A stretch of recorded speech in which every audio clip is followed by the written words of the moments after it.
প্রিয় চাকরি প্রত্যাশী বন্ধুরা, আসসালামু আলাইকুম। আশা করি আল্লাহর রহমতে আপনারা সকলে ভালো আছেন। তো ইতিমধ্যে আপনারা দেখতে পারছেন ডিসি অফিসের নতুন নিয়োগ বিজ্ঞপ্তি নিয়ে আজকের এই ভিডিও। অবশ্যই আপনারা ভিডিওটি শেষ পর্যন্ত দেখবেন। তো 20শে আগস্ট 2026 খ্রিস্টাব্দ তারিখে প্রকাশিত তো এই নিয়োগ বিজ্ঞপ্তিটা নিয়ে আজকের এই ভিডিও। অবশ্যই আপনারা ভিডিওটি শেষ পর্যন্ত দেখবেন। আর আপনি যদি অল জব নিউজ বাংলাদেশ এই চ্যানেলে প্রথমবার এই ভিডিওটি দেখে থাকেন তাহলে আমাদের এই চ্যানেলটিকে সাবস্ক্রাইব করে রাখবেন, notification bell button all press করে রাখবেন, এই ভিডিওটিতে লাইক করে দেবেন। আর যারা ইতিমধ্যে আমাদের এই চ্যানেলটিকে সাবস্ক্রাইব করে পাশে রয়েছেন তাদেরকে অসংখ্য ধন্যবাদ। আর যারা আমাদের ফেসবুক পেজে ভিডিও দেখছেন ফেসবুক পেজটি ফলো দিয়ে রাখবেন। আর ফেসবুক পেজের লিঙ্ক ডিসক্রিপশন বক্সে দেওয়া রয়েছে ইউটিউবের, এখানে ক্লিক করে দিয়ে আপনারা আমাদের ফেসবুক পেজে যুক্ত হবেন। তো আমাদের ফেসবুক পেজ এবং ইউটিউব চ্যানেলে যে সকল আপডেটগুলো জানতে পারবেন, সরকারি বেসরকারি এনজিও, ডিফেন্স, শিক্ষক নিয়োগ, sales, marketing, railway job, NGO job, এক কথায় সকল ধরনের নিয়োগ বিজ্ঞপ্তির আপডেট জানতে পারবেন। পাশাপাশি নিয়োগ পরীক্ষার আপডেটগুলো জানতে পারবেন আমাদের ফেসবুক পেজে। সেহেতু অবশ্যই আমাদের ফেসবুক পেজ এবং ইউটিউব চ্যানেলের সঙ্গেই থাকবেন। তো আর কথা না বাড়িয়ে চলে যাচ্ছি মূল সার্কুলার পেজে। তো ভিউয়ার্স, দেখতে পারছেন এখানে যে নিয়োগ বিজ্ঞপ্তি যেগুলো প্রকাশিত হয়েছে, অর্থাৎ দপ্তর নাম জেলা প্রশাসকের কার্যালয় পিরোজপুর অধীনস্থ উপজেলা নির্বাহী অফিসারের কার্যালয় সার্কিট হাউস পিরোজপুর। তো আপনারা যে জেলার হয়েছেন আর কি রয়েছেন, তো আপনার জেলার নামটি অবশ্যই কমেন্ট বক্সে লিখে জানাবেন। তো আপনার জেলার এই নিয়োগ বিজ্ঞপ্তিগুলো প্রকাশিত হলে অবশ্যই আপনাদেরকে জানিয়ে দেওয়া হবে। তো এটা হচ্ছে জেলা পরিষদের কার্যালয় পিরোজপুর, অর্থাৎ ডিসি অফিস পিরোজপুর, অর্থাৎ পিরোজপুর জেলার নিজ জেলার প্রার্থীগণ আবেদন করতে পারবেন।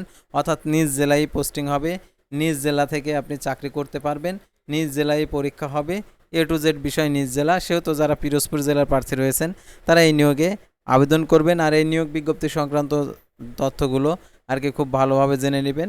আর অবশ্যই ভিডিওটি সম্পূর্ণ দেখবেন, তাহলে আপনার পরবর্তীতে আর এই নিয়োগ বিজ্ঞপ্তিগুলো পড়তে হবে না, আর বুঝতেও হবে না, আপনাদেরকে আমরা বুঝিয়ে দেব। আর অবশ্যই যারা আমাদের মাধ্যমে আবেদন করতে চান আমাদের স্ক্রিনে দেওয়া নাম্বারে যোগাযোগ করতে পারেন। তো দেখতে পাচ্ছেন এখানে জনপ্রশাসন মন্ত্রণালয় উদ্যত কর্মচারী গবেষণা ইউনিটে দেখতে পাচ্ছেন 3 আগস্ট 2026 খ্রিস্টাব্দ তারিখের স্মারকে 13 আগস্ট তারিখের স্মারকের নাম্বারে ছাড়পত্রের প্রেক্ষিতে জেলা নির্বাহী অফিসারের কার্যালয় কর্মচারী নিয়োগ বিধিমালা 2020 সংশোধিত 2024 এর আলোকে জেলা পরিষদের কার্যালয় পিরোজপুর এর অধীনে উপজেলা নির্বাহী অফিসারের কার্যালয় সার্কিট হাউস পিরোজপুর নিম্নবর্ণিত পদসমূহে বিপরীতে 2015 সালের জাতীয় বেতন স্কেল অনুযায়ী বেতন ভাতার জনবল নিয়োগের নিমিত্তে নিম্নোক্ত শর্ত জনপ্রশাসন মন্ত্রণালয় প্রবর্তিত চাকরির আবেদনের নির্ধারিত ফর্মে অনলাইনে জন্মসূত্রে বাংলাদেশি নাগরিক ও পিরোজপুর জেলার স্থায়ী বাসিন্দাদের নিকট থেকে দরখাস্তের আহ্বান করা যাচ্ছে। প্রথমে দেখতে পাচ্ছেন অফিস সহায়ক পদের সংখ্যা 4টি, 8,250 টাকা থেকে 20,010 টাকা। এটার জন্য এসএসসি পাস হলে আবেদন করতে পারবেন। পরিচ্ছন্নতা কর্মী পদের সংখ্যা 2টি, 8,250 টাকা থেকে 20,010 টাকা। কোন স্বীকৃত বোর্ড হইতে জুনিয়র স্কুল সার্টিফিকেট অর্থাৎ এসএসসি জিএসসি অর্থাৎ অষ্টম শ্রেণী পাস। আর এটার জন্য 80% জাত হরিজন প্রার্থীদের জন্য সংরক্ষিত থাকবে, তবে হরিজন সম্প্রদায় না পাওয়া গেলে সাধারণ প্রার্থী দ্বারা নিয়োগ প্রদান করা হবে। নিরাপত্তা প্রহরী 6টি, 8,250 টাকা থেকে 20,010 টাকা। এটার জন্য এসএসসি পাস, সুস্বাস্থ্যের অধিকারী হতে হবে। সার্কিট হাউসের জন্য নিরাপত্তা প্রহরী 2টি, এটার জন্য 8,250 টাকা থেকে 20,010 টাকা। এটার জন্য এসএসসি পাস, সমান পরীক্ষায় উত্তীর্ণ, অর্থাৎ যারা দাখিল পাস করেছেন তারা আবেদন করতে পারবেন। যারা আর কি বিএম থেকে পাস করেছেন তারাও আবেদন করতে পারবেন, অর্থাৎ ভোকেশনাল, তারা সুস্বাস্থ্যের অধিকারী হতে হবে। তারপর দেখতে পাচ্ছেন বেয়ারার পদের সঙ্গে একটি, 8,250 টাকা থেকে 20,010 টাকা। এটার জন্য এসএসসি পাস হলে আবেদন করতে পারবেন। আবেদন ফর্ম পূরণ ও পরীক্ষা অংশগ্রহণের ক্ষেত্রে নিম্ন শর্তাবলী অনুসরণ করতে হবে, অর্থাৎ 20/8/2026 খ্রিস্টাব্দ তারিখে 18 থেকে 32 বছর মধ্যে হতে হবে। বয়স প্রমাণের ক্ষেত্রে অ্যাফিডেভিট গ্রহণযোগ্য নয়। বিবাহিত মহিলা প্রার্থীদের ক্ষেত্রে স্বামীর স্থায়ী ঠিকানা উল্লেখ করতে হবে।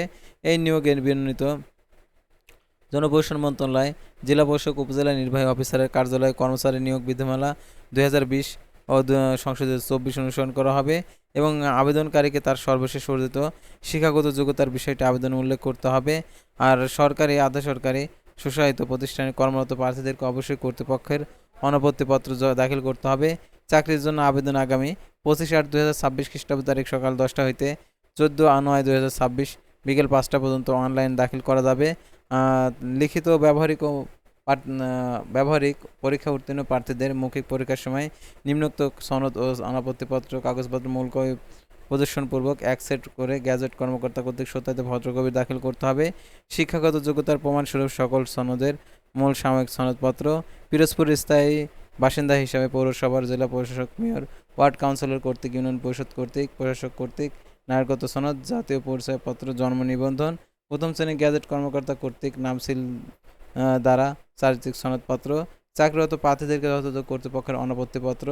আর এখানে দেখতে পাচ্ছেন, এখানে এটা হচ্ছে মৌখিক পরীক্ষার সময় ড পর্যন্ত কাগজপত্র আর কি আপনাদেরকে যুক্ত করতে হবে। আর অনলাইন আবেদনপত্র আর কি dcfirozpur.teltalk.com ভিডিও ওয়েবসাইটে গিয়ে আর কি 25 তারিখ থেকে আবেদন শুরু হবে সকাল 10টায়। আবেদনের শেষ তারিখ 14/9/2026 বিকেল 5টার মধ্যে।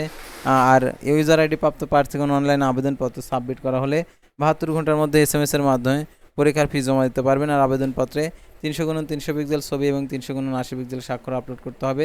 ছবির সাইজ 100 KB, স্বাক্ষরের সাইজ 60 KB হতে হবে। আর অনলাইন আবেদনপত্র পূরণকৃত তথ্য যেহেতু পরবর্তী কার্যক্রমে ব্যবহৃত হবে, সেহেতু অনলাইন আবেদনপত্র সাবমিট করার পূর্বে প্রার্থী শতভাগ নিশ্চিত হবেন। আর দেখতে পাচ্ছেন এখানে আবেদনপত্রের যেভাবে আর কি টাকা প্রদান করতে হবে। আর প্রত্যেক আবেদনের জন্য টেলটক সার্ভিস চার্জ সহ 56 টাকা প্রদান করতে হবে। আর কিভাবে টাকা প্রদান করতে হবে সেই পদ্ধতিটা দেওয়া রয়েছে। আর প্রবেশপত্র পরীক্ষা সংক্রান্ত আপডেটগুলো কিভাবে জানতে পারবেন সেটাও আপনাদেরকে বলে দিচ্ছি। অর্থাৎ আবেদনপত্রে যে মোবাইল নাম্বারটা উল্লেখ করবেন সেই মোবাইল নাম্বারে অবশ্যই আর কি সঠিক মোবাইল নাম্বার উল্লেখ করবেন, কারণ মৌখিক পরীক্ষার এবং লিখিত পরীক্ষা এবং নিয়োগ প্রাপ্তির শেষ পর্যন্ত সেই নাম্বারটি প্রয়োজন হবে। এবং যে কোনো তথ্য আর কি প্রকাশিত করলে অবশ্যই আপনাদেরকে SMS এর মাধ্যমে জানিয়ে দেবে সেই মোবাইল নাম্বারে, সেহেতু সেই নাম্বারটি সার্বক্ষণিক সচল রাখবেন এবং প্রাপ্ত নির্দেশনাবলী অনুসরণ করবেন। তো এভাবেই নিয়োগ কার্যক্রম কমপ্লিট করতে পারবেন। তো আশা করি আপনারা এই নিয়োগ বিজ্ঞপ্তি সংক্রান্ত তথ্যগুলো জানতে এবং বুঝতে পারছেন। যারা পিরোজপুর জেলার প্রার্থী ভিডিও দেখছেন তারা অবশ্যই বলবেন কমেন্ট বক্সে আমি পিরোজপুর থেকে দেখছি। তো পরবর্তী ভিডিওতে আবারও কোনো নতুন জব সার্কুলার নিয়ে আপনাদের সামনে হাজির হব। সে পর্যন্ত সবাই ভালো থাকবেন, সুস্থ থাকবেন। আর যারা আমাদের মাধ্যমে চাকরির আবেদন করতে চান স্ক্রিনে দেওয়া নাম্বারে যোগাযোগ করবেন। আল্লাহ হাফেজ।